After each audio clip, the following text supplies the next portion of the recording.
Okay, good morning everyone in Chazak, Baruch. Thank you for joining us on this beautiful Friday morning, Erev Shabbat Kodesh, as we are studying together Parashat Vayigash.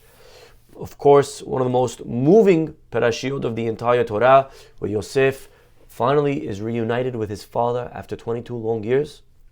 And he tells his brothers, Ani Yosef, Ha'od Avichai, I am Joseph, is my father still alive? The famous song that they were singing, they had one of the granddaughters playing music for the grandpa because they thought he was going to have a heart attack to hear this amazing news. I am Joseph, is my father still alive? Okay, I probably highly doubt that he used that tune, but either way, whatever tune he used to tell the father that he's alive. Pasuk says, Vaya'alu Mizrahi, they came up from Egypt. Vayagidu lo, and they told their father, Od Yosef hai, Joseph's alive.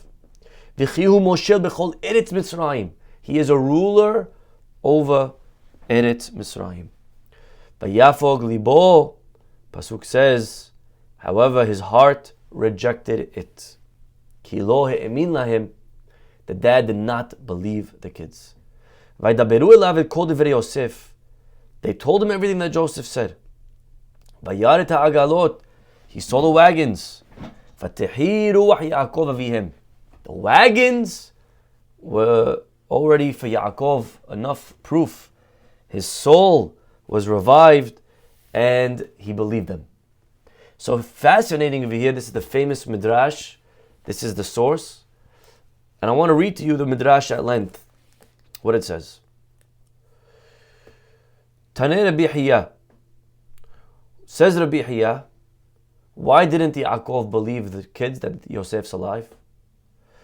He said, Mati bo shel badai hazeh, because whichever liar is making believe to be my son, afilu omed dvarim shel emet en ma'aminim moto. The thing about a liar is that he knows how to lie. So if he knows how to lie, it doesn't help that he's telling you things and proofs, right? Because maybe he's making up those proofs. Maybe he's a liar. Maybe he's intending. Maybe somehow right? A liar is a liar. But there is a deeper way to read this midrash.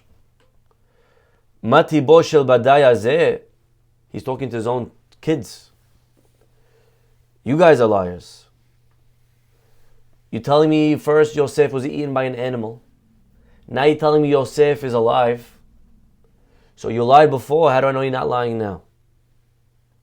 But whatever it is, whoever's the liar, Vayaret ha'agalot, he sees the wagons, Asher shalach Yosef, that Yosef sent. And the Midrash asks, Ve'otan ha'agalot shalach Paro echan hayu. But I thought Paro sent the wagons. If you go back, it says Paro sent wagons to go bring Yaakov from Israel to Egypt. So it says Paro sends the wagons, but here it says that Yosef sends the wagons. Where happened to the wagons that Paro sent? So the first answer, those wagons Yehuda burned. They had avodah zarah, they were engraved with idolatry. So Yehuda stood up and burned them. So Yosef had to send other wagons. Okay, I'm not sure if there was an insurance claim, but either way, those first wagons were no longer here. That's the first answer of the Midrash. Rabbi Levi b'shem Rabbi Yohanan bar Shaula. Amar lahem. Yosef said to the brothers.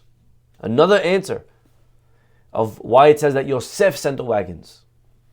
Im ya'amin lachem. Yosef says to his brothers, go tell dad I'm alive. If he believes you, hare mutav, great. Ve'im lav, if not, atem omrim lo, you tell my father.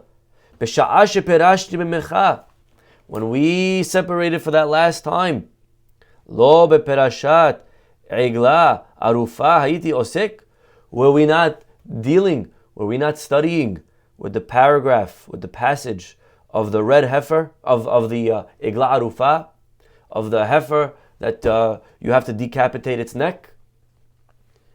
That was what we last learned. And that's what it means that Yaakov saw the wagons. Vayar et ha'agalot v'tehiru Yaakov. He saw the wagons and his spirit was revived. When he saw the wagons, he didn't just see wagons. He saw the eglah was a trigger word for the agalot, eglah, same word. He saw the wagons that Yosef sent was a reminder of the last case they learned in Gemara together was agala, eglah arufa, the calf. So it's a play on words. But Yaakov got the message. He saw the agala and he said, oh, okay, I believe you now. Somehow the agala was enough to convince him. A minute ago he thought he was a liar, and now he doesn't think he's a liar. Because he saw the wagons. So obviously it still needs to be elaborated upon. What does the wagon help? What does a wagon help? It is an interesting thing to be studying. You and your son, the last thing to be learning is Eglah Arufa of all things. Why would that be what he chose to learn? I mean, if I had to sit with my son right now and learn with him, I don't know that I would learn that specific topic, right? A lot of other nice things to learn. Was it by mistake, by coincidence that they were learning that topic? But our rabbis explain, what is Eglah Arufa? What is the decapitated calf over there? The story is that a man is found on the road dead. We don't know who killed him, but obviously somebody killed him. And the man who was killed did not defend himself properly. But more importantly, it looks like he didn't care to defend himself properly. He was killed. People fight when they have something to fight for. This man, if he was killed, probably had nothing to fight for. And why is that? A man on the road alone, wasn't traveling with any entourage, not traveling with friends. It's not a normal thing. Well, the Torah says what you got to do is you got to measure to the closest city. And that city, the rabbis, the elders have to come, and they have to bring a calf, and they have to decapitate the calf, and they have to make a declaration, and they have to say, Yadenu lo shavchu ve'enenu lo ra'u. We did not see, and our hands did not kill. And what they have to basically say, in other words, is the rabbis are here. Correct. The rabbis over here are actually saying that in a way they're guilty, because we didn't see this man. We didn't notice that he was leaving. If we saw a guy leaving alone on a journey in the middle of the night, you don't let him do that. You escort him. You walk him a little bit down the road, somewhere to a near safe village. Is Mitzvah of Levaya, of escorting. Avraham Avinu, it says he planted an Eshel. An Eshel is an acronym. Achila, Shetiya, Lina. Eating, drinking, Lina is sleeping. But some say no. Achila, Shetiya, Levaya. Eating, drinking, escorting. Mitzvah to give your guests, escorting them out. Guest gets up to leave, you say, all right, just lock the door behind you. That's not a nice way to escort somebody. Get up, walk them out the door. That extra 2, 3, 4 feet that you walk them down the hallway says to someone, I care about you. It says to someone, you're important to me. It says to someone, I don't want to leave you so quickly. If I could grab a few more minutes by the elevator before you leave. If I could get you down the stairs. I can't wait to see you next time. Have us in mind. Call us the next time you come. We're going to miss you here. That's what escorting does. And the elders are saying, we are guilty. We didn't escort him. We didn't kill him, but we didn't escort him. And in a way, we did kill him. We could have maybe done a better job noticing the new guy in shul that didn't look like he was from here. How could it be that there's a new person in your synagogue? You're here to pray to Hashem, In the whole tefillah, you're saying to Hashem all these different things about how much you love Hashem and how much you need Hashem. And then a whole 2 hours, and you didn't go over to Hashem's own son that's a stranger in the shul and say hello to him? How could that be? This is God's child. You really love Hashem, how you didn't welcome his son? His daughter. You're sitting in shul. There's a lady that doesn't pray here ever. She's finally sitting. Why you don't go say hello? Introduce yourself. Maybe she's here for a sick visit. Maybe she's here because she's stuck here. Maybe she missed a flight. I don't know why she's here. Go ask. How do you not care to ask? What happened that we could have a new person and we just go on our merry way? And that's what the elders are saying. We're guilty. We didn't care enough. We didn't say hello. We didn't give him a little biscuit, a piece of paper with our phone number on it. Call me next time you're here. I'm going to miss you. Where are you going? Maybe take that road. It's a little bit safer. They didn't care to do any of that. They were sitting, rabbis, comfortable, doing their own thing, and they're guilty. The elders have to come and say, this man's death is on our shoulders. And they have to kill a calf, igla, decapitate the calf. And that's igla rufa.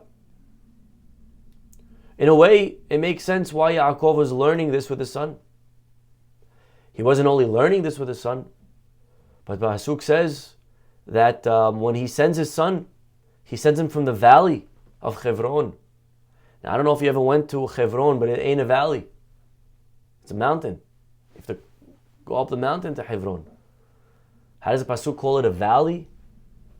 A rabbi say that Yaakov, when he sent his son Joseph to go see the brothers, how they're doing, for that last time, he escorted him all the way down to the valley. He walked him down. Says Yosef to his father, Dad, I'm alive. You may not believe it. You may not believe me. You may say there's no way my son's alive. You may say even if my son's alive physically, he's no way he's spiritually alive. Can't be. In Egypt, 22 years, for sure, they got his soul. Unfortunately, the stories you see many times, Jews were enlisted into the Tsar's army for 15 years. They came back, they knew nothing. They knew no one. Secular as it gets. Happens. Yosef, there's no way he's alive. How could it be? Vayar et ha'agalot. But then Yaakov saw the wagon. The wagon was a reminder. Yaakov saw what was in the wagon. Wagon wasn't just a trigger to remind him of the calf, because it's the same word, agala, igla. No. It's even deeper. He was sending him food. He was sending him wagons of food and drinks. He was saying, Dad, I got the lesson. When someone's leaving on a trip, you send them with food, provision. You send them with gifts. You tell them that you care about them. Here you go, Dad. I'm doing it. Here's all the food, all the drinks that you need for the journey. And Dad, that's what you told me. And guess what? That walk that you gave me down the valley, how long did it take you to walk down the valley? Half hour? That half hour, Dad, stayed with me for 22 years. I never forgot that day. I never forgot that you cared about me. And so no matter where in Egypt I was, no matter who tempted me, no matter what was the test, I always knew my Father loves me. I always knew that I had your hug, your levaya. You were accompanying me. You were walking with me. Wherever I went, I was tempted by Potiphar's wife. Guess what I saw in the window? I saw you, Dad. You were there in my mind. And that's why I'm here. That's why I'm strong. I'm strong because of you. The Eigala Rufa, his father fulfilled it. He didn't just teach it to him in the pages of Gemara. That father fulfilled. He did the mitzvah to his own son. He escorted him down. Son, I love you. And in their mind, it was going to be maybe a day or two trip till he goes, sees his brothers, comes back. But he gave his son a nice big fat yummy kiss. He walked him all the way down the valley. I love you, son. He didn't realize that it was going to be the last time for 22 years. It never dawned on him. It never dawns on anybody that it's going to be the last time until it is. No one thinks. But he gave his son warmth. He gave his son a little encouragement. He gave his son a pat on the back. I'm going to miss you, son. I'll see you soon. Walked him all the way down the valley. I didn't forget about you. Can't wait to see you next. Says Yosef to his father, Dad, that stayed with me for 22 years. That little word. I never forgot about that. Stuck with him. And he stayed strong, Yosef. He became the viceroy. Became not only viceroy, he remained a good Jew. A good Jew. In power. How does that happen? Alone. Agalot. So that's what our rabbis say on this pasuk. But the Maggid of Duvna says something very beautiful. You know, Yosef could recall from memory what he learned 22 years ago. How does that prove that he's righteous? You know, I see a lot of times people that they're not righteous. They have lost their way. They look, they're filled with non-Jewish things. They got the tattoos and the earrings and everything. You see sometimes these people. And then when they see you, they tell you, oh yeah, I went to this yeshiva literally 22 years ago. I had that rabbi. Is he still there? We learned this sukkah, People remember things from 22 years ago. No? I do. I'm sure you do.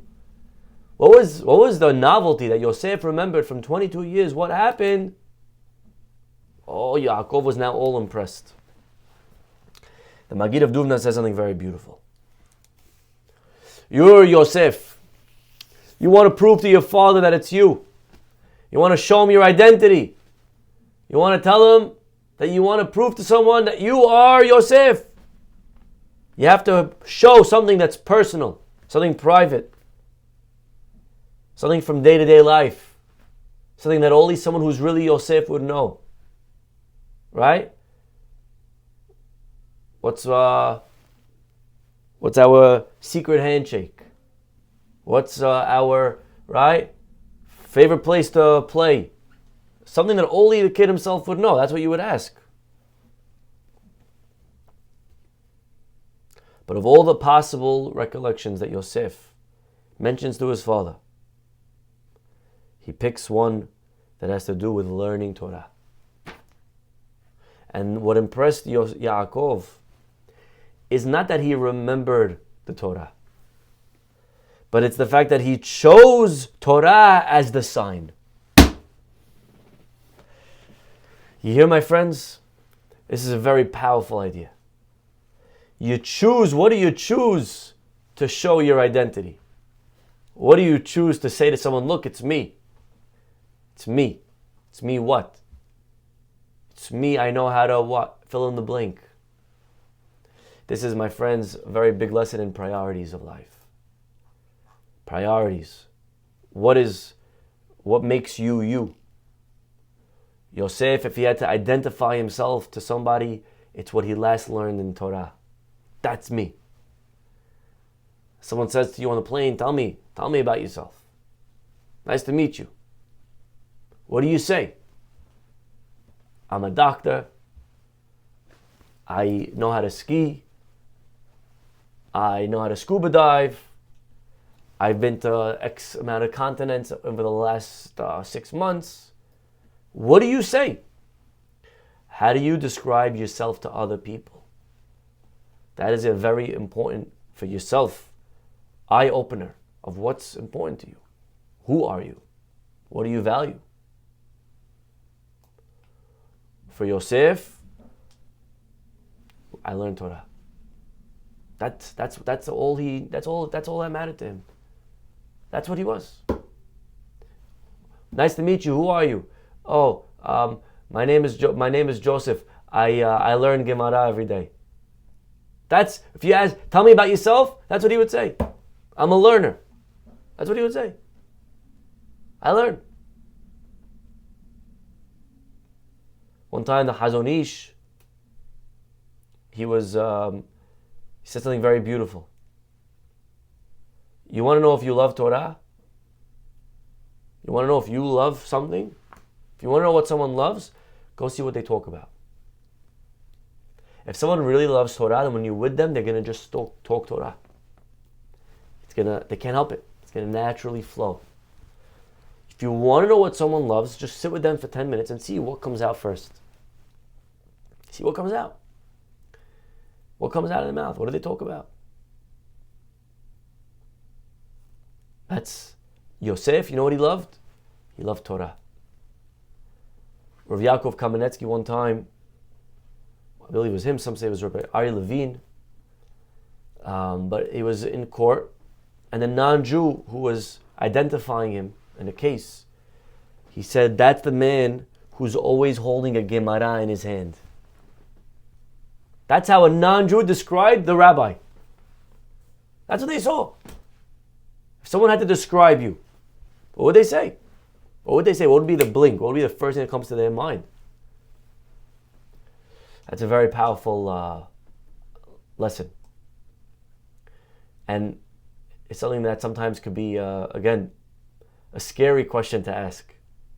Ask your kids, what does daddy love? You may not want to know what they answer, by the way, because it may be scary. It's sobering. You know what? It sometimes could be good to know, because we're alive, we can fix it. Ask your kids, what does daddy love? What does grandpa love? What do they say? And is that what you want them to say? Is that what you want to be known as? Here's the man who loved, right? It'd be beautiful if the answer was us. That's an amazing answer. If your kids could say that, you won. If they could say they love, right? Us, they could say they loves tzedakah, chesed, loves, right? Giving, loves mommy. That's what we want to hear. It's not always going to be what we're going to hear. Yosef, you know what was on the tip of his tongue? Torah. That's what he was learning. That was the sign that he told his father. It's not a proof that he had a good memory. It's proof that what mattered to him was learning. He's sitting for someone at lunch. What are you talking about? Two friends sitting together at lunch. What are they conversing? What are they, right? They're talking about other people. Are they talking about money? Are they talking about things? What are they talking about? What are they talking about? It's a very big tell what's going on in here by what's coming out of here. That's what a person loves, is what they speak about. So as an example, the chinuch says, what does it mean to love Hashem? You gotta love God. What does it mean to love God? Says the chinuch, a person who loves God is talking about God. He's obsessed, talking about God. You ever saw, maybe we had a cousin or someone who's engaged. What do they do all day? They're talking about their fiance. Oh my God, you understand, right? Oh my God, he's so caring. You're like, oh, shut up already, right? What do they love about? What do they talk about? A person who loves a person they're engaged to, they're talking about them all day. Says the chinuch, if you love Hashem, you're talking about Hashem. That's all you could talk about. And so the greatness, what revealed to Yaakov that Yosef's alive, is not that Yosef remembered something from Torah from 22 years ago, but it's the fact that he cared to identify himself as a person who was still thinking about that Torah 22 years later. That is impressive. That is a sign that my son Yosef is still alive. We'll stop over here, my friends. Wishing you all a Shabbat Shalom, and hopefully we'll see you all next week. Bye-bye.